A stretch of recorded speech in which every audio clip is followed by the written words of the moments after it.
Coming up this week on Sporting Journal Radio. What's the weirdest thing you think you found down there? Oh, I don't know. It depends on what I can talk about on the show, right?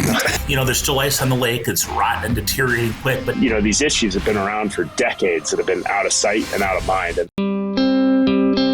Broadcasting on the Sporting Journal Radio Network, wherever you get your podcasts or watch on YouTube. Fish on right now.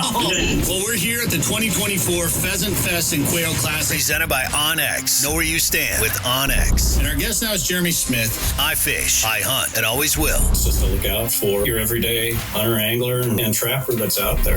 A Fish Hunt Forever production. This is Sporting Journal Radio. We are 1 week away from the walleye the fishing opener. Walleye opener. It's kind of the walleye opener, walleye and bass and pike opener. I mean, I actually kind of hate the term fishing opener because there's a lot of fishing opportunities open right now in Minnesota. For sure. Well, either way, it's a tradition for people to be fishing for walleyes next weekend. I can't believe it. There's still there's a big ice watch going on a lot of lakes right now, Dan. It's going quick. A lot of ice is dark. And I was talking to my brother-in-law, actually. He's got a place on Leech, and he was telling me, man, I don't know, I'm kind of worried. And then he sent me a satellite image the other day, and it's basically all gone. So it never fails. Well, maybe all those tornadoes blew the ice off the lakes. What tornadoes? That was the most overhyped storm in the history of storms. It was supposed to be a historic weather day in Minnesota, and I sure think it was a historic bust. We survived.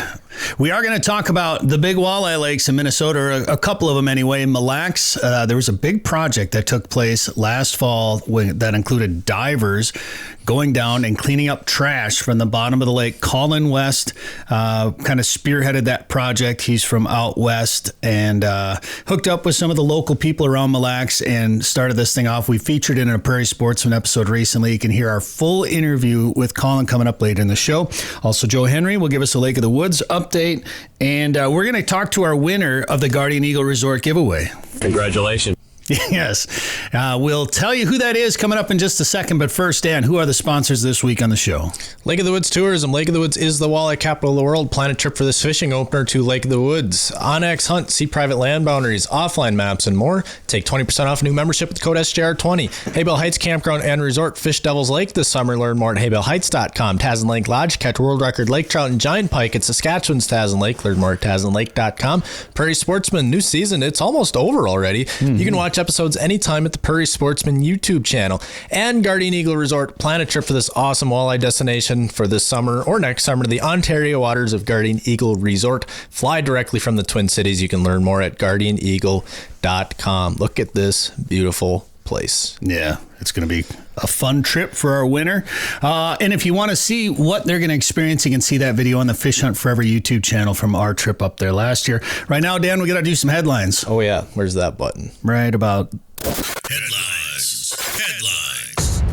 All right, just one quick thing that we want to mention here, and it is about bear hunters in Minnesota. Prospective bear hunters have until Friday, May 2nd to apply for a bear hunting license from the Minnesota DNR. Applications can be submitted online, any license agent, or by telephone. Find out more at the MNDNR website. Those headlines brought to you by Tasman Lake Lodge. By the way, a new season kicking off very, very soon in Northwest Saskatchewan, coming up June I'll see you guys there. 14th. Giant lake trout and northern pike in a beautiful Northwest Saskatchewan setting. Find out more at tasmanlake.com. We mentioned our YouTube channel, Dan, and I don't know if you probably don't have the Prairie Sportsman promo queued up, but there's a new Prairie Sportsman episode. Guess what? There's more than just pulling a hide over a form. Coming up on the next Prairie Sportsman, we're in Big Bend to meet a legendary taxidermist Everybody said, you got to go up to this guy up by Big Bend, who's been swapping stories and making magical mounts for almost 70 years. I don't have that many mounts of my own. I got to do something. Then, we're in the Wilmer Lakes area to recover a sunken vehicle. If it's all the way submerged, we typically mark it and wait for that good ice. I'm good at my job. Look at you on the ball today. Nice. Don't act so surprised. I woke up. You remember what I said when I woke up this morning? And you kind of finally stumbled into the office. Said, amazing what I can. Actually, we stumbled in at the same time. Yeah, I was like, finally, what are you talking about? Amazing how much you can get done when you wake up earlier. Anyways, we're running out of time in this show. That's right. Got a lot to get to here, but that's a really neat episode. That's a Saskatchewan buck that I shot. Alexa off. I got to take Bret out of the oven. Dan's bread is done. All right. Alexa off. We got a New episode of Prairie Sportsman coming up. So when I shot this buck in Saskatchewan, I asked on Snapchat and social media, I put out the question, who should I have do it? A taxidermist to do it for me, and this name kept coming back to me, and he just happened to be not too far away from me in western Minnesota. He's 84 years old, and we featured him in this episode of Prairie Sportsman. You can see it on the Prairie Sportsman YouTube channel this Sunday, or on Pioneer PBS or a PBS station near you. Plus, that truck recovery in the Wilmer Lakes area was pretty wild to see how they pull a truck that's gone through the ice. That's coming up also on the Fish Hunt Forever YouTube channel. While you're on YouTube, check out our new video of what to expect at the Land Between the Lakes. If you've never heard of this outdoor recreational area in western Kentucky near Kentucky Lake, it's a pretty interesting place. Might be a vacation destination, whether for hunting, fishing, or just camping, or just getting away with the family. Be able to see that on the Fish Hunt Forever YouTube channel. And Dan, we are leaving for Punta Gorda this week. Yeah, a special treat for listeners. You're getting the show a day early because we'll be on an airplane. So you're going to get it on Wednesday instead of Thursday. Congratulations. And then we'll have a lot of content from Florida. We are tarpon fishing, maybe Goliath grouper. We'll have more on next week's podcast. Follow along on all of our socials, because I'm sure both our personal pages and the Sporting Journal radio page is going to have a ton of stuff from sunny Florida. Big fish coming to you live from Sporting Journal Radio and Fish Hunt Forever. Well, kind of live. All right, we need to talk to our winner. All right, let's go. All right, now we're going to talk to our winner. Ben Kline joins us on the show. Ben, how's it going? Not too bad. How are you guys? Where are you from, Ben? I'm from Pine River, Minnesota. Pine River. All right. Well, when you found out that you were winning a trip to Ontario to Guardian Eagle Resort, what was your first reaction? Well, I didn't believe it. I had one of my buddies was actually listening to you guys live and took a Snapchat of it. And then, of course, no effing way is what he said when he said Ben won. And I said, well, some Ben Kline will be happy. I'm pretty sure it's not me. And then, several hours later, after about several more text messages that said, hey, I think you want a package, I actually had my girlfriend look into it. And then the next morning I emailed Bret, and sure enough, that was that. That's awesome, man. Well, congratulations. First of all, where are we talking to you at work today, or where are you at? I see a wood duck in the background. Yeah, there's some ducks here. There's all kinds of stuff. Yeah, I'm at work. I'm at the golf course, Golden Eagle Golf Club, 50 Lakes, Minnesota. Come on out and play some golf anytime. So you're going from Golden Eagle to Guardian Eagle. Yeah, kind of quite a coincidence for sure. Are you a big walleye angler? I don't get to fish much in the summer just because I usually am living at the golf course. But winter-wise, that's about all I really do. So this couldn't be more in my wheelhouse. So. That's awesome. Tell us how you found out about the contest. So kind of a funny story. I actually didn't even know about the contest. We were up at the Rainy River. There's a handful of us that do it year in and year out, and we got done up on the river, and we were staying at the Wigwam, and we went in and having a beer and a burger, and my buddy Jordan happened to come across your guys' thing, and he said, oh, we got to get all this entered. And so my buddy Jordan actually, took all of our emails and all of our contact information and stuff and entered us all. So I actually probably would not even have been in the drawing if it weren't for my buddy. So now I'm obligated to bring him. That was my next question. Yeah. Yeah. So my buddy Jordan Stockman, shout out Jordan. Thank you for getting me entered. I'm going to bring him up. And then I think my buddy that happened to be listening to the podcast at the same time, he's going to hop on and take that additional guest route. So I think we're going to end up with 3 of us going up there. Oh, wow. Oh, perfect. Yeah. Mm-hmm. Oh, that's awesome. I was going to say, you got 2 people to thank for this trip, so they're probably going to make you pay for the additional guests at this point. They get the 2 free slots. I'm paying the taxes, and they can figure the rest. There you go.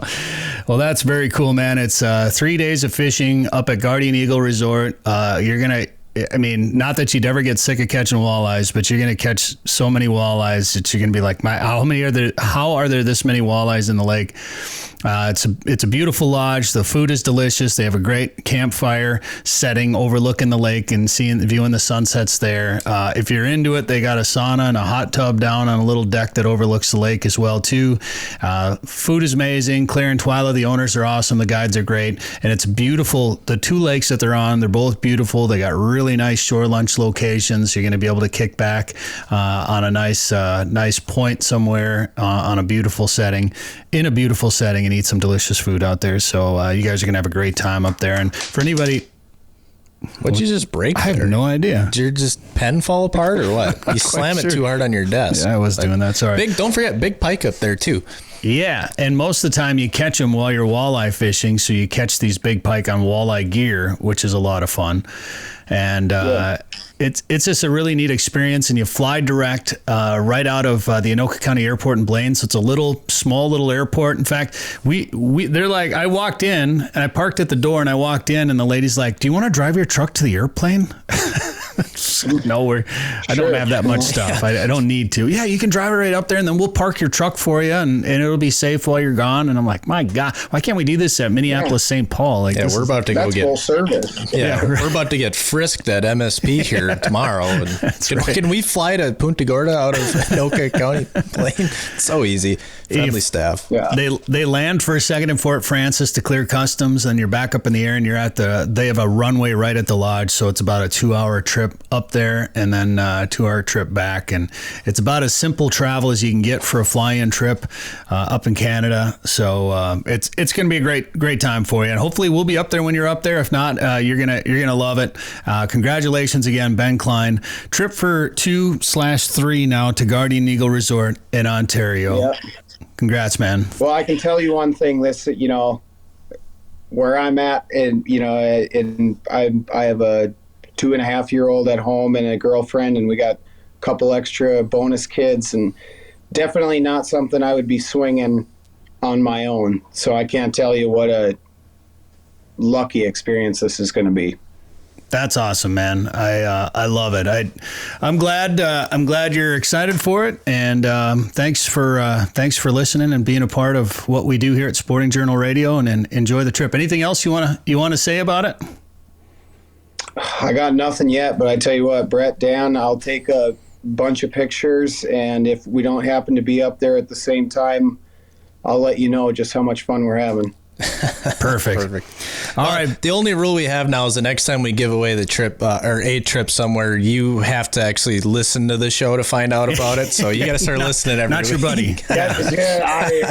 I feel guilty saying it. I'm not a podcast guy. I'm not really even that big of a social media guy. And then my girlfriend is huge true crime, all this stuff. And I was BSing with her last night, and she's like, I can't believe that you're going to be on a podcast and you could care less. And I've never even got to be a part of one. Well, you should have brought her on today. Full circle, pretty cool. Yeah. Awesome. Yeah. Well, I don't need her at work. All right, Ben. Well, we'll talk to you. We'll get you in touch with the owners, and we'll get everything set up for you. And have a good time. Get back to work. And thanks for being on the show today. All right, guys. Thanks a lot. Truly appreciate it all. Sick of eating tag soup? It's time to own your odds this fall with OnX Hunt, the GPS hunting app trusted by millions of hunters. Now you'll have access to nationwide public and private land ownership information, waypoints, optimal win for each stand, tracks, and much more.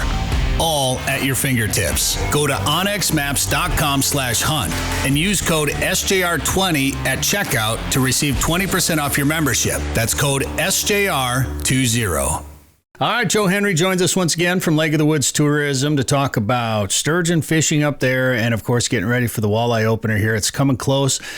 Joe, I've seen a few really nice sturgeon again coming out of the river this week.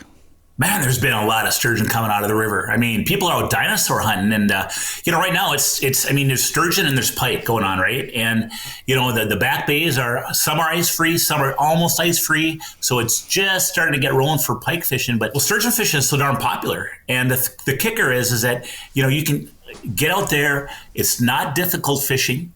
People are having good success, even if they're novice.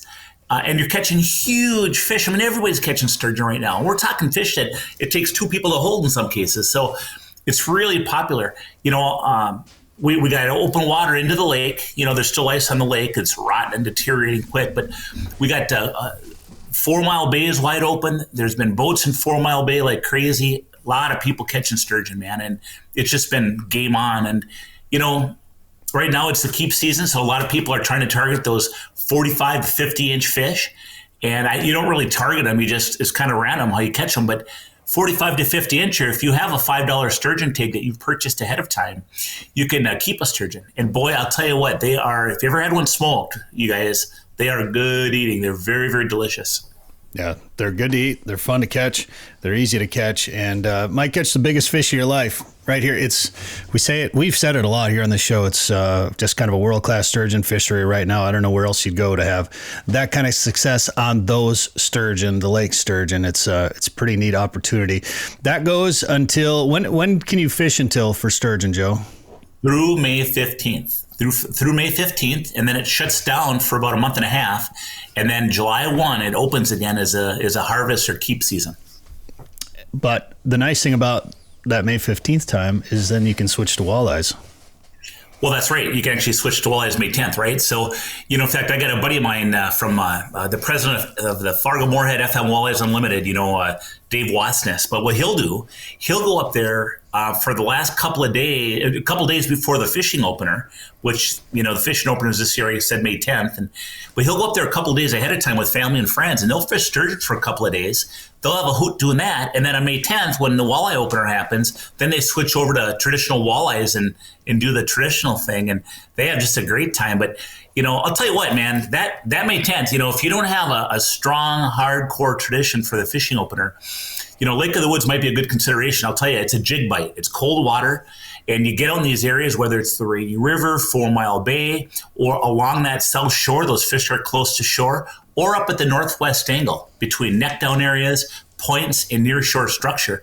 It's not rocket science. You get out where some schools of walleyes are, you anchor up or spot lock, and then you jig over the side of the boat. Using a bright color jig, your golds, your oranges, your chartreuses, your pinks and glow colors. But you put a good jig on, and then you put a minnow on. Now, I like using frozen emerald shiners. I just think that forage is so good. And then when you hook that minnow, you take that hook of the jig and you hook it through the mouth of the minnow out the gill. You push that minnow all the way up to the jig head as far as you can, and then you hook it about halfway back. And boy, now the fish on Lake of the Woods don't mind. It's stained water, and they see the flash, they smell the scent, they see the profile, and they just clobber it. And man, I'll tell you, it can be some of the best darn fishing of the year. And, people think, geez, is Lake of the Woods going to be a zoo? It's really not as crowded as you think. It's almost like that July 4th time frame when I think a lot of people have built-in traditions. So we do have openings for the opener if you don't have a tradition. And I'll tell you what, you are going to catch fish. It's just a matter of how many and how large, but you're going to catch fish. We're talking about next weekend already. I can't believe it's next weekend already for the walleye opener. So it's coming fast. Joe, where do you think we are, as far as the ice being out, the water temperatures, things like that? I mean, next weekend, a lot could warm up between now and next weekend, but could a guy find walleyes in the river? I mean, he can find walleyes in the river year-round. I understand that. But do you think there still could be some of those big walleyes in the river next weekend? Oh, 100%. Oh, yeah, there for sure will be. Absolutely, there will be. And there is every year, Bret. In fact, this year's a little bit later than normal, for spring. But no, there'll definitely be some nice leftover fish in the river. And, what we believe is that some of the fish make their way back to the lake, and they go back gradually. And there's still going to be a lot of fish left in the river. So for those that have a small boat, for those just like river fishing, and it happens to be a super windy day, there's 40 miles of navigable Rainy River and 42 miles. And, there's a lot of good spots you can get out there and fish, and you're not going to have near the traffic on that river as you did when spring fishing happened because, spring fishing, you were constricted in a smaller area because the ice was still there. Now the ice is all gone, and it's game on. So yes, the river will have fish in it, and it'll have some big fish left in it. But it's fun too. I mean, even getting out in front of Pine Island, out in front of the Morris Point Gap, Zipple Bay, Long Point, Rocky Point, and then up in the angle, Flag Island Flats, some of the different points off of both Flag and Oak Island, getting out by Little Oak. Man, there's just some really good spots that you can get out and anchor up, and you watch your graph, and you're going to have a lot of fish activity in that graph. You'll catch a lot of fish. You might have to rifle through some bait because there's a lot of small fish in our system, but you will get your keepers, and then occasionally you'll get your slot fish and maybe even a trophy that would be over 28 inches. Lot of fish in the system. Just like ice fishing showed us again this year, the lake is really healthy. So some of those small fish are kind of neat, though. Maybe Dan can pull up that picture of that sauger. We caught a couple sauger like this actually during our tournament, the SJR 500 on the Rainy River a few weeks ago. Some of those real dark, splotchy saugers that were in the river we caught during that tournament. So, and to me, I know sometimes people want to catch big walleyes and like, oh, dang it, another little sauger. But when you're keeping fish, a couple of those to fill out your 6 fish limit for a meal that night or something, that's a great bonus fish to have. It is a wonderful bonus fish. That's a beautiful sauger. I love the markings on saugers. When you look at that fish, you can tell the difference between a walleye and a sauger a couple of ways. Number one, when you look at that sauger on the screen right now, it's got dots or spots on its back dorsal fin. It's got splotchy colors. It's browner. It has no white tip on the tail. And if you look at the back base of the dorsal fin, there's no black spot like there is on a walleye.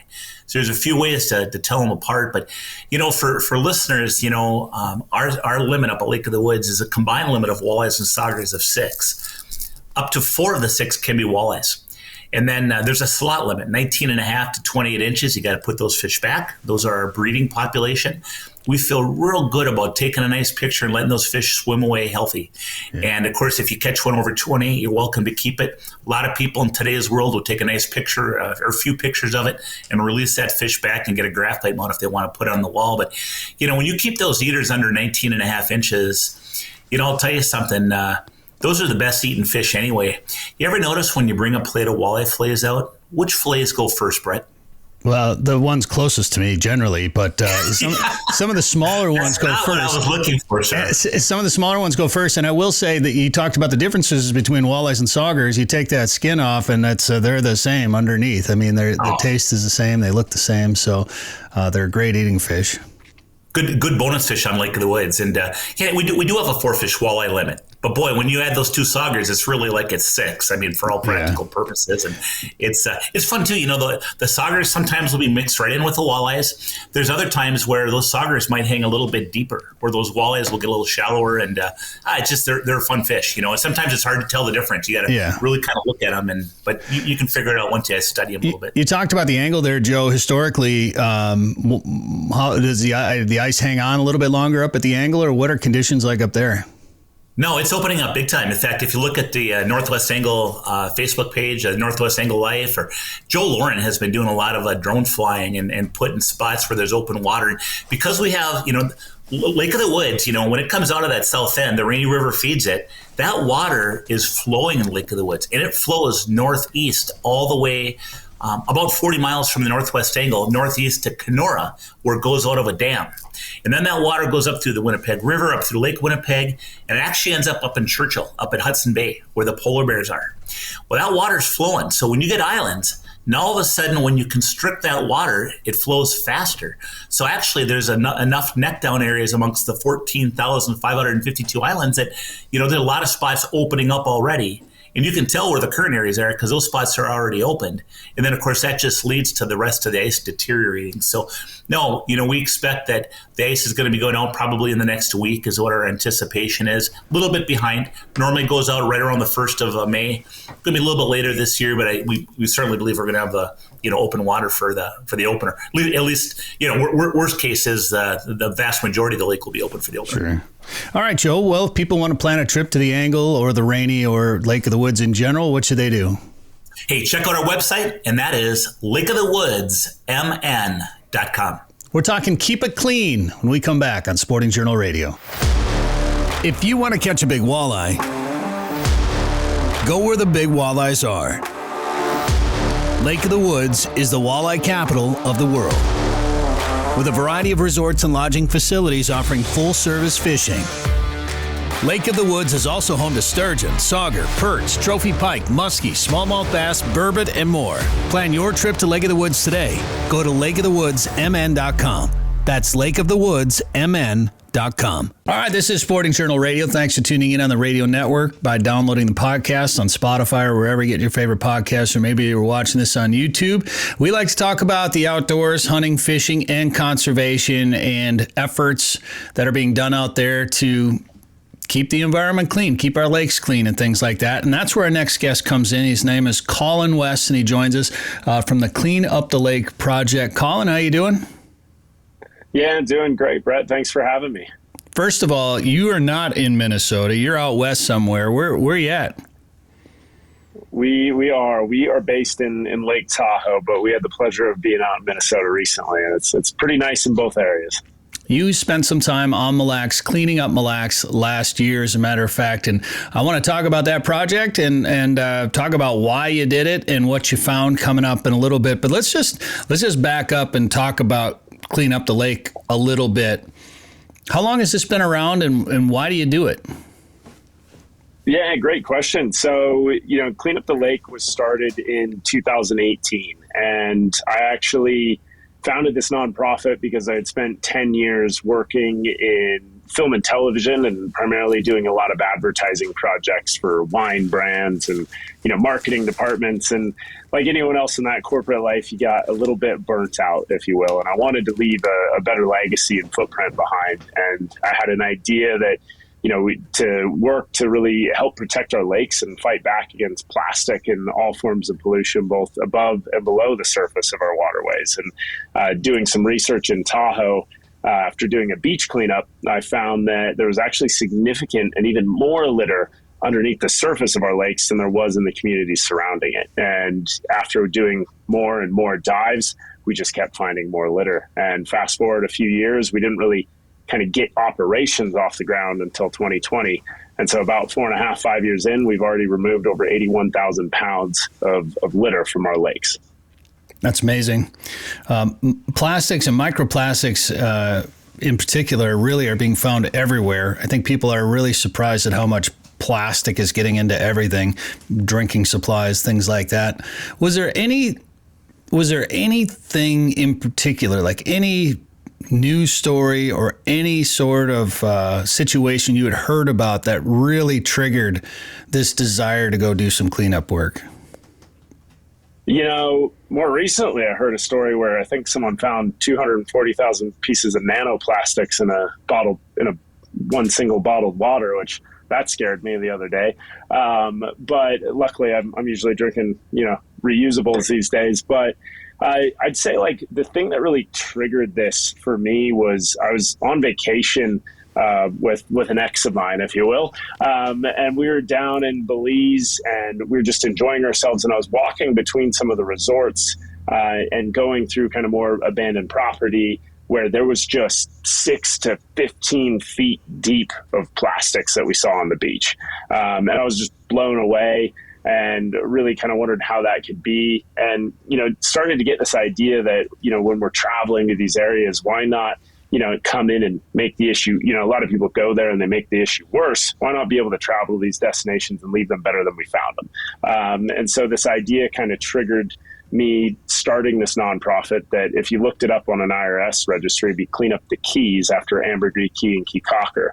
But that's where we also started the DBA for Clean Up the Lake. And, when I thought our issue was really clean here at home in Lake Tahoe, we looked beneath the surface, both figuratively and literally, and that's where we saw the problem. And so from there, plastics and microplastics and the articles and things we read definitely started to shine on this problem more around that same time. But for me, it was more personal experiences that got me deep into doing this work. So it started with the Keys. Where was it? That's in Belize, or where are the Keys at? Yeah, the Keys, Ambergris Key and Key Cocker, they're actually just off the coast of kind of mainland Belize, islands, if you will. spelled Cayes, which is always confusing considering, Florida Keys are the standard spelling you would think of. But yeah, it started out there for me with the idea, and it really did evolve to be more lake focused around the Sierra Nevada in the United States after that.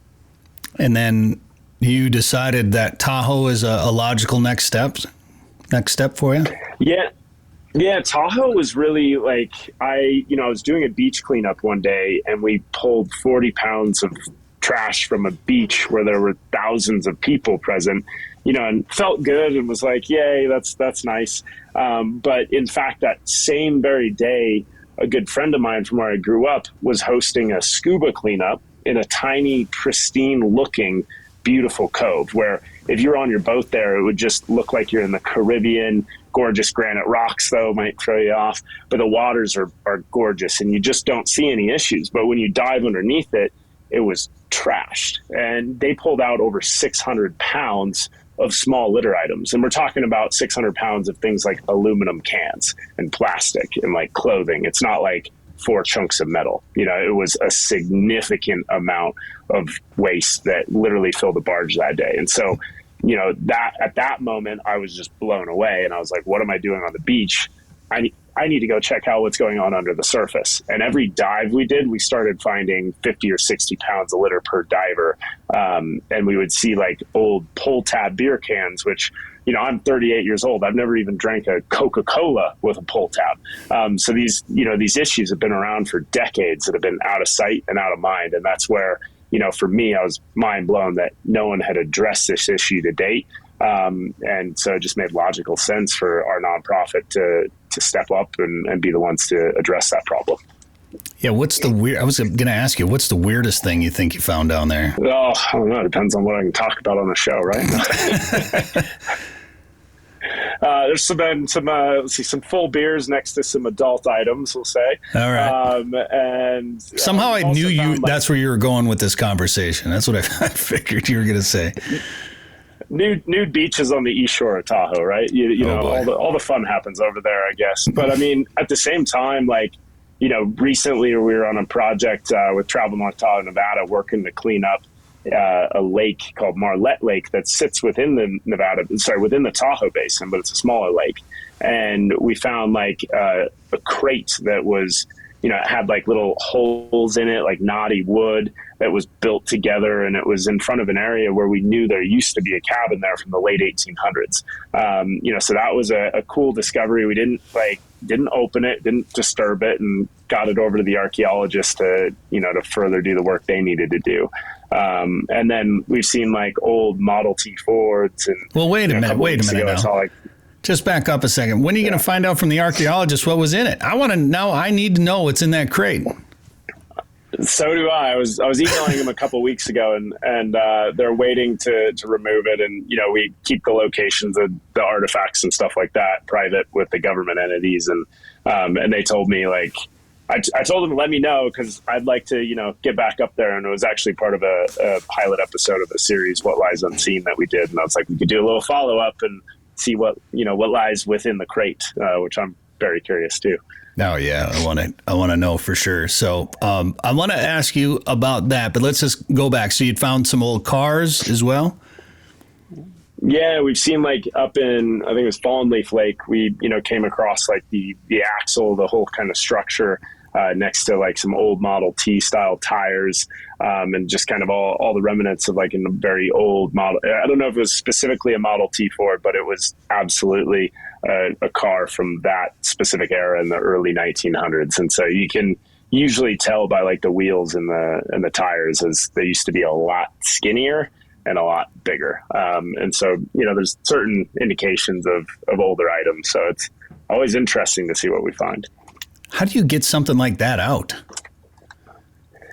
For us, like when it comes to any artifacts or anything that are over 50 years old, we actually aren't allowed legally to touch any of those items, because the State Historical Preservation Office, as it differs in some states, typically it's about 50 years. And so anything that's 50 years or older is usually classified as a historical artifact. So if you're disturbing that, you're disturbing an archaeological site, technically against the law, et cetera. So most of the time we'll leave anything like that. And a lot of times it makes sense. That crate probably tells us a very interesting historical story. You know, an old Model T Ford, same thing. Other times when it's a 1930s Coors Light can, or not Coors Light, Coors can from like the early 30s, you know, you're like, can we just remove it? But technically, legally, you're not supposed to touch it. You know, so like that's like when it comes to those artifacts, we don't leave them. But when it comes to bigger items, you know, I've got a man sitting next to me in the office here who's also going to be helping us with permitting a project where we want to remove 722 heavy lift litter items from Lake Tahoe. And those could range from 200 to 2,000 pounds in some cases. Wow. Well, what if you come across pirate treasure? You're not going to leave that sitting down there. At least I wouldn't. I may not tell anybody about it. Because it's there. It's still shiny. I wouldn't be able to tell how old it is, right? That's right.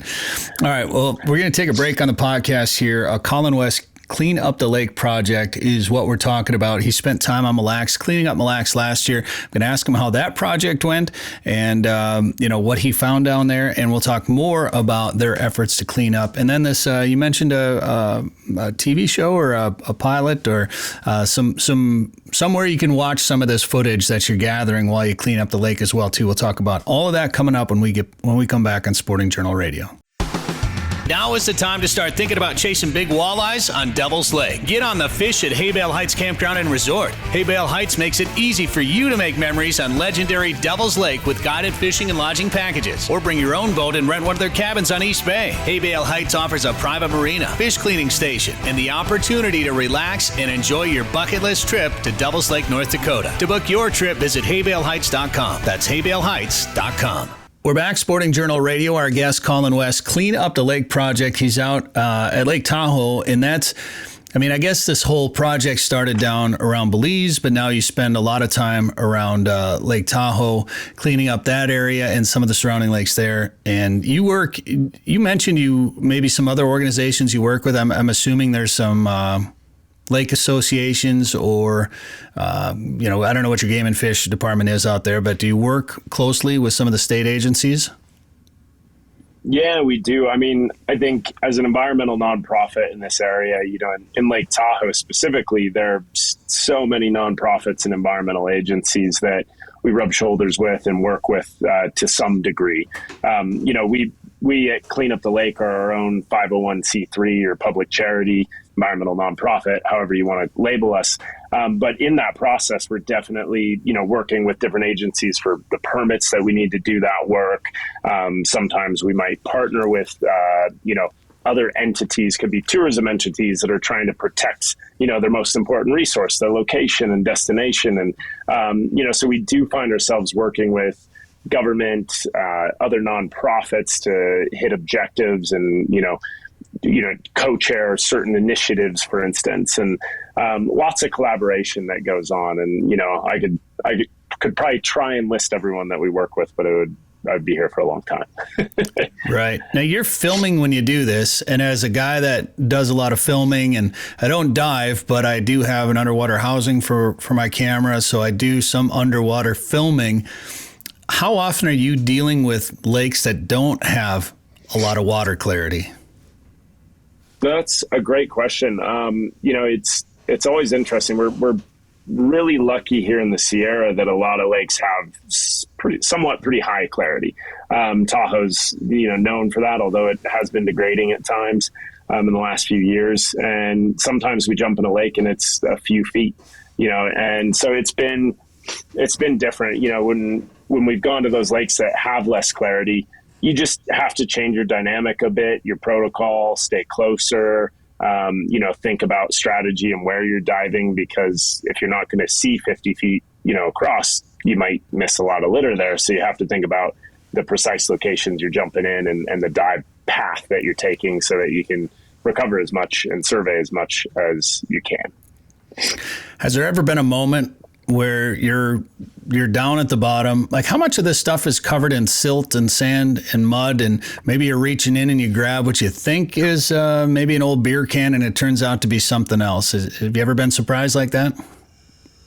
Oh, yeah. Let's see, 2020, I didn't talk about this for years because I didn't think I should, but it's been so long. 2020, I was doing some pilot research in Lake Havasu, or, that area of the Colorado River that turns into that lake, and saw something that looked, unnatural. And I think when you're diving for submerged litter, after a while, your eye becomes somewhat trained for natural formations and unnatural ones. And so I saw something that didn't look right, grab it and pull it up.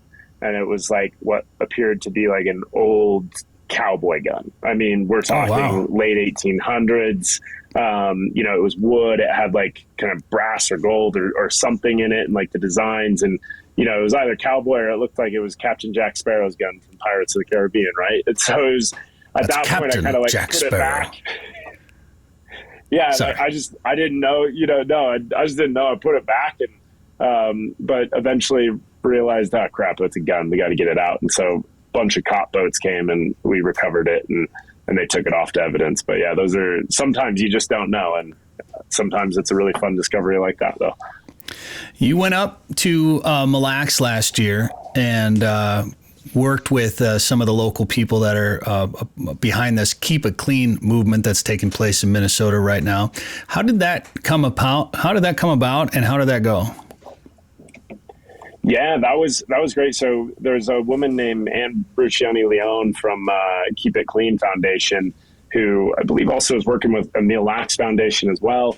And they got in touch with me after seeing what we had done on Lake Tahoe and told me about Mille Lacs, told me about the ice fishing that occurs there and how they were finding a lot of litter that was washing up on shore and having to do a lot of beach cleanups. And she really wanted to see about getting a dive team underneath Mille Lacs to do submerged litter recovery. I wrote her back. I told her, the project we did on Lake Tahoe was years in the making, and happy to explore something about like that for them, and told them about costs and things. And she asked for a budget for pilot research, and I gave her a budget, and I think she went to the Minnesota Pollution Control Board and the Clean Land and Water Amendment, and basically got it funded full stop, and was, saying, all right, come out here. And so it took a little bit, but we ended up getting out there. So when you went diving, could you tell me exactly where you saw all the walleyes by any chance? Could you GPS? Just exactly where they're. Yeah, there's. How did it go? What'd you see down there? I think there's a few moments where the walleyes might have frightened a diver or two, where they'd see just these big shadows kind of passing them, and were blown away and kind of like, okay, shit, that freaked me out. But ultimately, the project was very interesting. We got there, and for our team, it was a completely different experience than diving alpine lakes. The lake itself, is on average like 10 to 30 something feet. I don't think we saw 40 feet the entire time we were there. So the litter accumulation and distribution in that lake is very different than in alpine lakes, because in alpine lakes, if you have these sheer walls that come down, and you have stuff dropping in and wind blowing it, it kind of goes and it hits those walls and collects there. And I think what we found over, 2 weeks of working and diving out there is that a lot of the litter was more than likely actually blowing up onto shore. So those beach cleanups that local communities were doing and local volunteers were actually recovering a lot of the litter that was making its way into the lake, whether that's from, boating and fishing in the summer, or from ice fishing and litter deposits making its way into the lake when ice melts. We didn't find as much as we thought we were. I mean, I was ready to pack huge lift bags and thinking we were going to stack 15,000 pounds of litter or more in 2 weeks from what I heard. But I think ultimately we only found a couple 100 pounds. And I think there's a few factors that play into that. But the big one was, I think, the litter distribution was finding its way to shore through like wind events and things like that on Mille Lacs, because there wasn't the bathymetry, or the bottom of the lake's topography wasn't, made in a way to capture that litter underneath the surface. It's nice that, one benefit of zebra mussels, I guess, would be that you probably have pretty good water clarity when you were up there. We actually didn't when we were there. I think we were, we ended up getting there a little bit kind of, towards the end of summer, I think it was September that we were there. So I think at that point in time, there was, the clarity was actually fairly poor visibility, like probably 5-6 feet at times. I think if we were there in May or June, that could have played a different role with the mussels, but we could at least see the very significant amount of mussels and invasive species that were there, which I know is an issue that Mille Lacs struggles with. For sure. Well, why do you feel like it's important to get all of this stuff out of lakes? Yeah, I mean, I think at the end of the day, like for me personally, and I think for our organization, when I started this nonprofit, I was looking at things in oceans and like Bali and Thailand, and you see images of divers swimming through, just fields of plastic underwater, right? Every 6 inches, there's a new piece of garbage. And you see shots of Indonesia that have terrible pollution issues as well. And then you look at somewhere like Tahoe or Mille Lacs and these lakes that have an issue, but they're not that far gone. And I think at the end of the day, these locations and these beautiful lakes we all love are within the grasp of saving and protecting and ensuring that they don't get to that point. But at the end of the day, it does take everyone to make a difference, because if it's just me trying, I can do everything possible. But if I didn't have the volunteer support, the financial support, the community support, we wouldn't have made the difference that we did. And so I think every single person putting in that effort, is what it takes for us to hopefully keep these beautiful areas from getting to that point of no return. And we're not there yet. So I think we can correct those mistakes of our past and prevent these mistakes from happening further in the future. I think we're fortunate that sentiment is shared by a lot of people now, and this Keep It Clean movement here in Minnesota has grown from, I think it started up around Lake of the Woods, and it's moved down to Red Lake and then to Mille Lacs, and now there's a number of other lakes that are adopting this mindset of keeping their lake clean. And we actually have legislation now that will, if you get caught leaving trash, a lot of this happens in the winter with so many people ice fishing out there and leaving garbage out next to their fish house. But if you get caught doing that, you actually get fined now, which I think is going to make a big difference out there to help keep things clean. So I'm excited for the change in philosophy with people out there. So you have a plan when you go out fishing, what to do with your garbage. And in the summer, it's real easy to open up some snacks or have a cold beverage, and then when it's empty, it blows out of the boat when you move to the next spot. And it's like, whoop, you didn't mean to do it. You just circle back, try to catch it, and it sinks before you get a chance to do it. So you have to have some forward thinking to have a place for your garbage, summer, winter, spring, fall, whatever the case may be, to stash it somewhere so you don't leave it behind, leave it in the lake somewhere. Colin, you filmed when you filmed while you were at Mille Lacs. You've also done a lot of filming elsewhere. You've got filming in your background. Where can people see some of this footage? What do you have in the works? Absolutely, yeah. So we, that background before starting this nonprofit was creating TV shows and feature documentaries and some advertising projects. But definitely the passion was in that storytelling and longer format projects. And so we actually created a new documentary series called What Lies Unseen. And we're trying to release an episode every month. But, not every month for this year, but actually every month, hopefully in perpetuity, so that this series will actually chronicle the work that our dive team does from here on. And, we've got about 7 episodes in the bag right now, and one of those are, in fact, on Mille Lacs. So that'll be coming out probably this summer.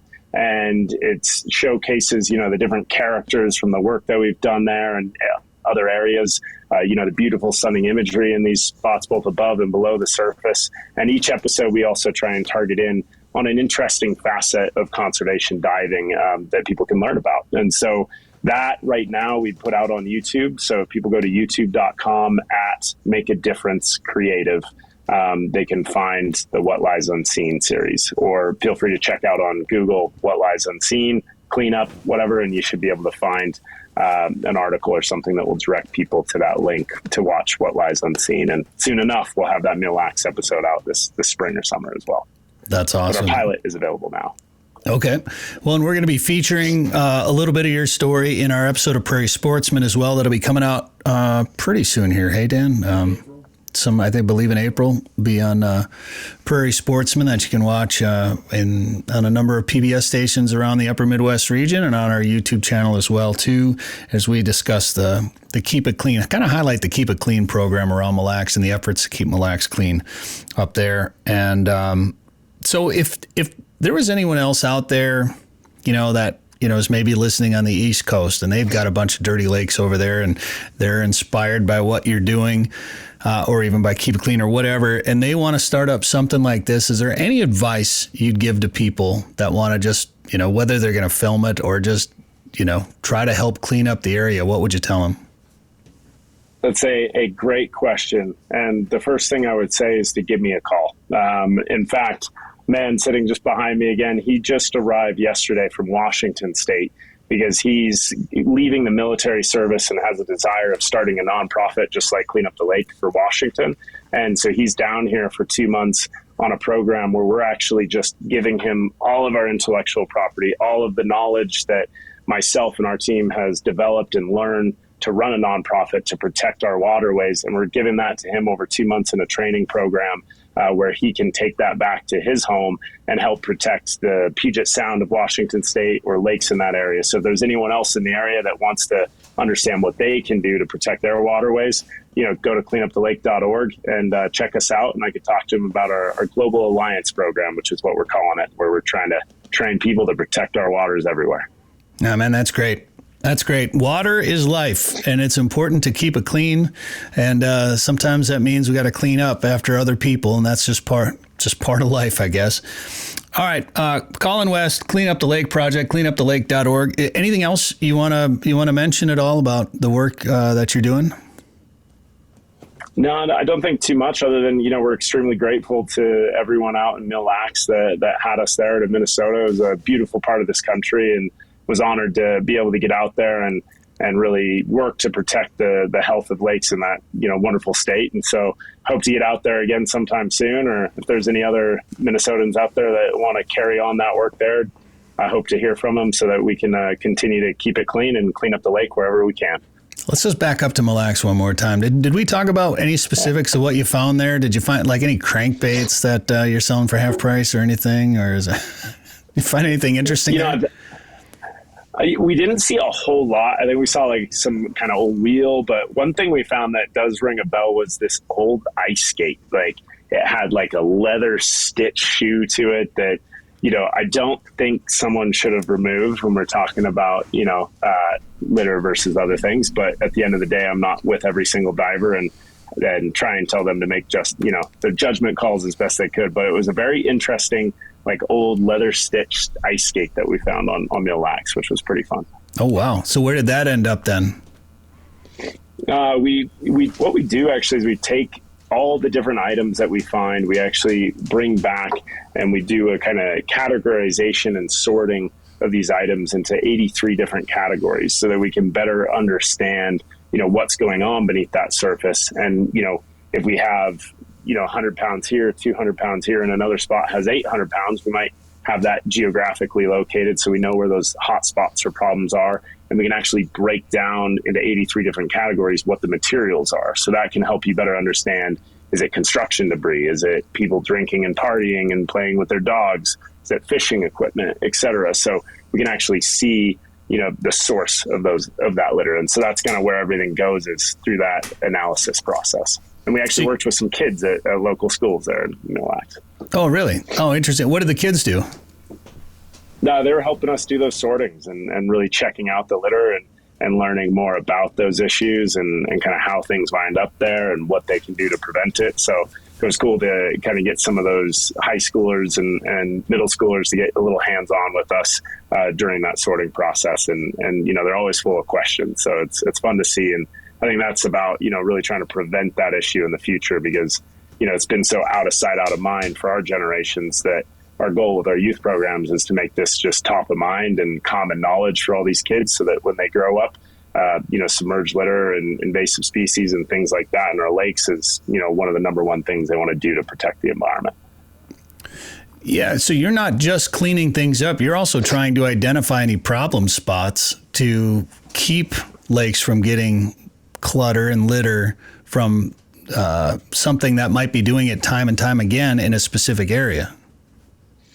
Absolutely. Yeah. We, in 2 weeks' time, we're actually taking a lot of this data that we've analyzed, and our environmental scientists are doing some deep dives, no pun intended, on that analysis right now, and presenting charts and breakdowns and recommendations. And we're actually meeting up with government officials, nonprofits, concerned citizens, and businesses in the area that surround Donner Lake, which is just north of Lake Tahoe by Truckee, California.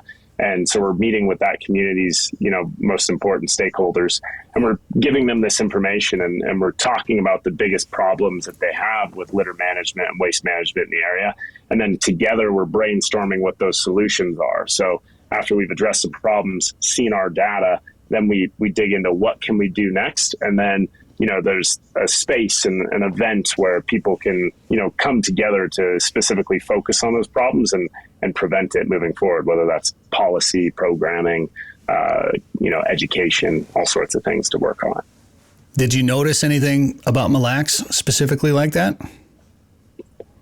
I think with Mille Lacs, it's an interesting case study, if you will, for me, right? I think, and our organization, it's, it sits pretty far away from a, dense population area.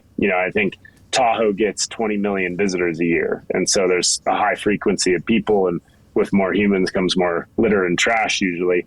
And in Mille Lacs, there's a decent visitation for fishing, et cetera.